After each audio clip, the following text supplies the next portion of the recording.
શહેરના ગોડાદરા વિસ્તારમાં underground cable નાખવાની કામગીરી દરમિયાન નીચેથી પસાર થતી ગેસ લાઇનમાં ભંગાણ થવાની ઘટના સામે આવી હતી.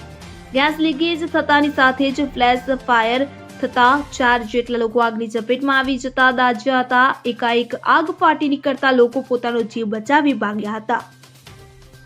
આ ઘટના અંગે જાણ થતા ફાયર વિભાગની ટીમે ઘટના સ્થળે પહોંચી આગ ઉપર કાબુ મેળવવાનો પ્રયાસ કર્યો હતો, જે બાદ ભારે જહેમત બાદ આગ ઉપર કાબુ મેળવવામાં આવ્યો હતો. જો કે આ વિકરાળ આગમાં 5 જેટલી દુકાનો બળીને ખાખ થઈ હતી, જેના વળતરની માંગ સાથે લોકો રસ્તા પર ઉતરી આવ્યા હતા. ગોડાદરા સિનેમા રોડ ખાતે ગેસ લાઇનમાં લીકેજ થતા જબરદસ્ત ફ્લેશ ફાયર જોવા મળ્યું હતું. ધીરે ધીરે આગે ખૂબ જ મોટું સ્વરૂપ ધારણ કરી લીધું હતું. દુકાનની નજીક જ ફ્લેશ ફાયર વધુ હોવાથી 4 થી 5 જેટલી દુકાનોને ઝપેટમાં લીધી હતી, કે જેમાં 2 મોબાઈલની દુકાન સહિત અન્ય દુકાનોમાં આગ લાગી હતી. ગેસ લાઇનના લીકેજ બાદ દુકાનમાં આગ લાગતા ઉપર રહેતા રહીશોમાં ગભરાટ ફેલાવતો રહીશો તાત્કાલિક ઘરની બહાર જીવ બચાવીને ભાગ્યા હતા, કે જેમાં 5 જેટલા લોકોને ઈજા થઈ હોવાનું જાણવા મળ્યું હતું, જેમાં એક નાની બાળક અને એક બાળકી એમ માતા પિતાનો સમાવેશ થાય છે. માતા પિતાને સામાન્ય ઈજા થઈ હતી, પરંતુ બાળકોને થોડા અંશે આગની જ્વાળાઓથી વધુ ઈજા થઈ હોવાનું દેખાઈ રહ્યું હતું. જો કે આ તમામ ઈજાગ્રસ્તોને હોસ્પિટલ સારવાર હેઠળ